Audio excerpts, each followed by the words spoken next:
Is this good? I'll just go like this a little bit just to... What's going on, tubes? It's your boy, Black Oni.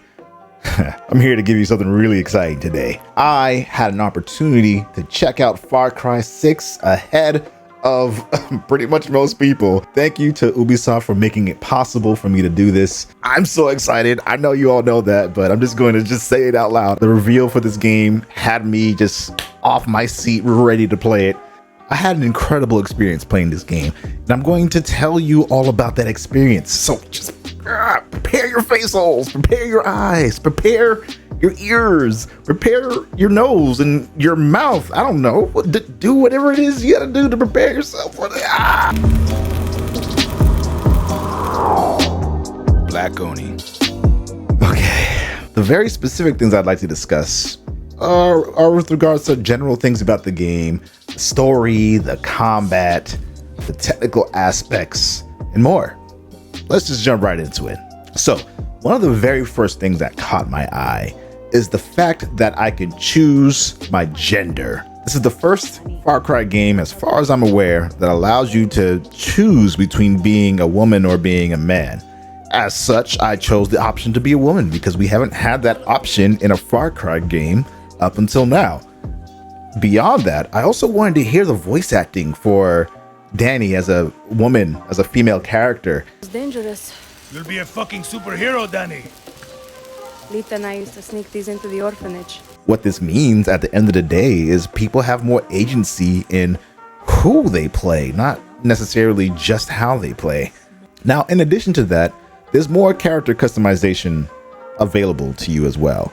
Not only for aesthetics, but also altering things like your stats, like how you play.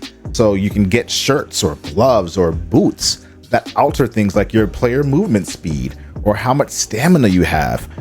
I love that they give you that free agency to kind of custom tailor your experience even more.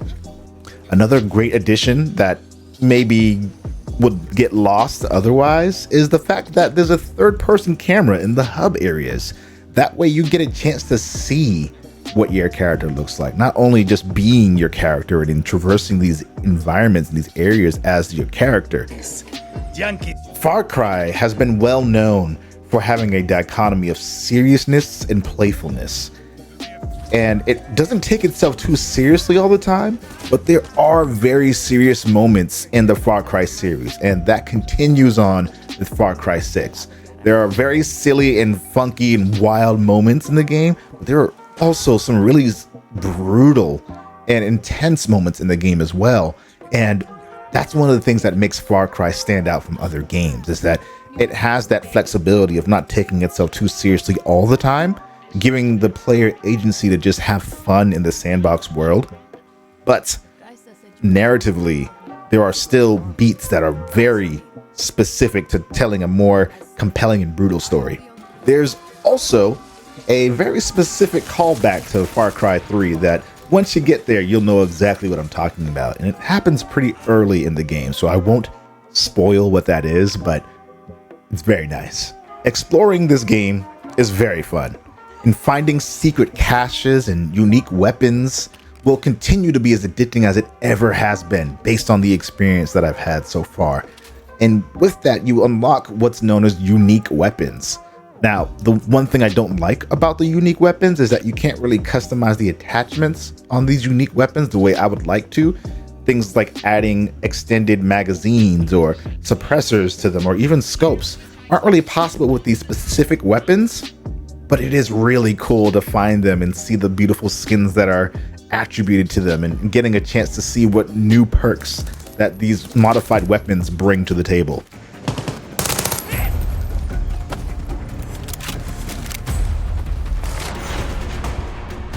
Overall, driving felt fun and responsive, though there was one bug that made my buggy freak out.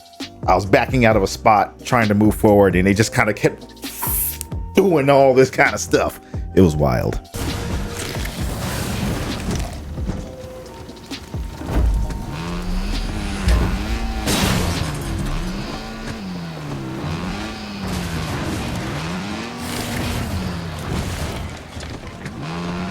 Now, regardless of if you go in stealthy or if you go in loud, you're going to have a great time.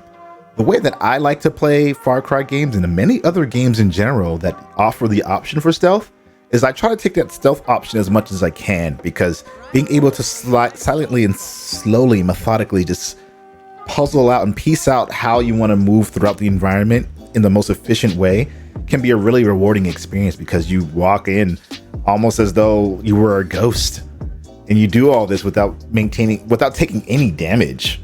And being able to pull that off, especially on stream, by the way, make sure you're subscribed and following. But yeah, regardless of that, going in stealthily is usually my go-to option. And then once things get out of hand, or maybe I want to just get a little crazy and see some things blow up, I take off the suppressors and start lighting people up. It's a great time. I don't want to spoil too much with regards to the story, so I'll just be as vague as possible. It's already fun, interesting, and engaging. I can't tell you much about the beginning part, but what I will say is that there are a few things that you see coming from a mile away. So obviously things have to go wrong in some way in order to get you to where you are as a guerrilla fighting with the resistance. But there's a few things that happen that were unexpected, and you're like, oh, there's some moments like that. So Giancarlo does an amazing job playing Anton. And what I like about this villain, and I think more games, movies, comics, TV shows, etc., are doing such a better job of kind of creating these three-dimensional villains. He has a very clear goal, and it's a goal that isn't inherently evil on its own. It's the way that he does these things that makes it more evil, if that makes sense. He's doing a lot of bad things to do a relatively good thing, but clearly the people who are living on this island do not want things to be the way they are under his rule. He's not short-sighted, he's long-sighted, if that makes sense. He's only seeing bigger picture things here, and he doesn't care what happens in between that to get him and the island to his goal of bringing it to a new world and a prosperous world. You get to see him interacting with his son and teaching his son how to become a leader. And in doing so, as a player, you're seeing yourself in the shoes of the young boy, kind of experiencing the brutality of this world. And it's just told in such a just like an interesting way, a fun way. You know, Giancarlo once again doing an amazing job, amazing performance. You want to see more of him, but he's a bad dude. So you want to take him down, you want to get rid of him, but you also kind of empathize a little bit with what his overall goal is. He's not just some typical, hey, I'm a drug lord and I do drug lord things, and hey, look at my cool suit. I mean, he does have a cool suit. He's actually a character who cares about where he's from, and he wants to do whatever he can to help this area, this land, be prosperous. And in doing that, he's just going to do bad stuff. As usual, the supporting cast is excellent. The way you meet your first major ally is a little weird. It could have been done a little bit better, but I think the conditions of how you meet them is pretty good. And a character that you all seen in the trailers already, Juan. He's absurd, he's hilarious, he's experienced, and most of all, he's the uncle you never knew you needed, but he's there. Now, in terms of like on the technical side of the story, I can attest to knowing at least two people who were consultants on this game, and it shows. There's beauty and brutality in this world, and it's handled in a way that makes it feel authentic, even though this is a fictional place. It doesn't feel shoehorned, and it doesn't feel like what's the word I'm looking for? Satire. It feels very much grounded in a real world. And I just love how they've handled it so far and what it feels like to be in this world.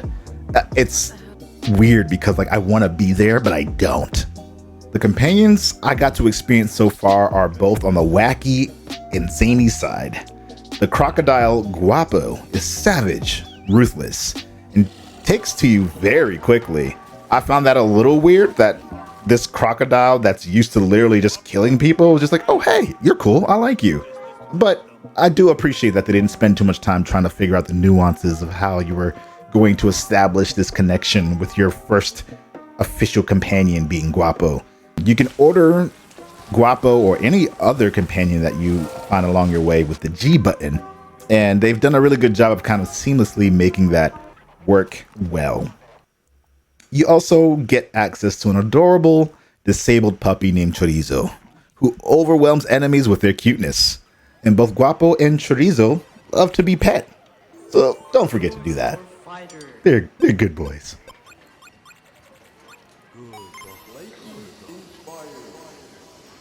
Let me take a swig of this water real quick because I'm already using my voice a lot. Now, the shooting feels very solid, and I imagine it'll be even better with zero latency running the game off of my actual machine. A little bit of context for you all. I tuned into a server that allowed me to play this game through the cloud. So someone else was playing the game natively on their system. I was tuned in through internet and was able to play the game through cloud. There was like very minor latency when playing it over the internet. So it's going to feel and look even better than what you're seeing now. Visually, the game was sprawling, full, gorgeous, colorful, and there was always something interesting to look at no matter where you were. Now, in terms of more aspects of the combat, enemies worked really hard to catch you off guard. Now, that's not to say that AI is incredible or it's beyond anything we've ever seen anywhere else, but it's pretty smart and it's pretty invested in catching you off guard. If you go in areas where the enemies are stronger, it really does make a difference. They do a lot more damage to you. They call in reinforcements, they flank more often, and they pummel you with grenades. I spent a considerable amount of time in my play session trying to clear out an area I had no business being in. But the person on the other end of the session told me I had some extra time. I was getting through things at a really fast pace. They were impressed with how I was playing, and they suggested just exploring and seeing what other things I can play around with and check out. And so that's what I did and got myself into all kinds of trouble, which is one of the other things I just love about this game. Now, it took a little while to unlock attachments, but there's a lot of interesting stuff going on with the way weapons work. Things like suppressors all have different specs attached to them.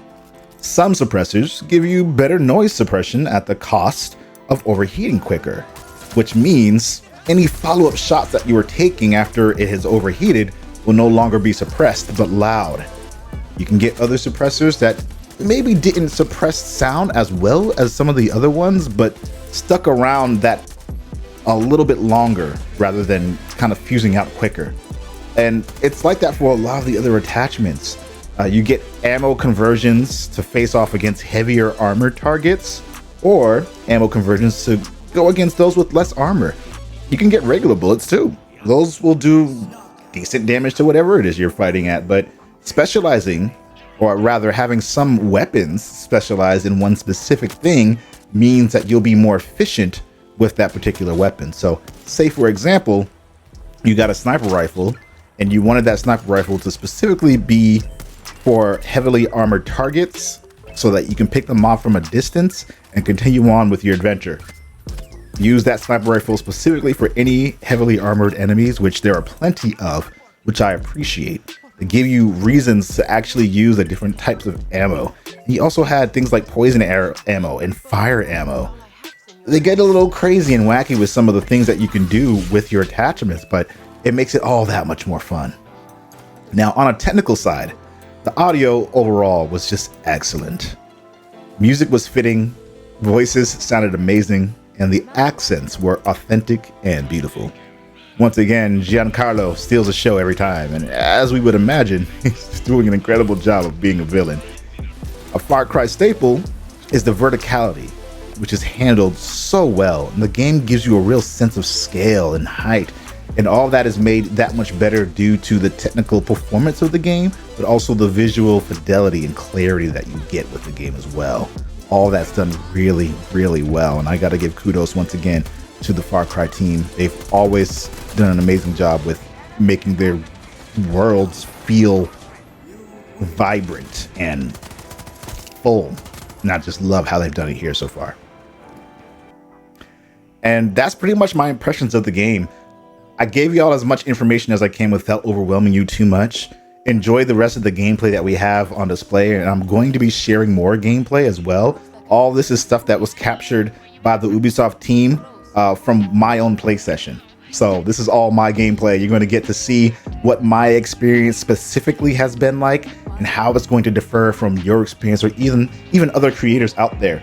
We got a chance to do the co-op, and the co-op was just so fun and interesting. We're going to talk a little bit more about that with the gameplay that's going to be on the next video and the next video. But thank you so much for watching, and I'll catch you on the next video. Game on. Black Oni out.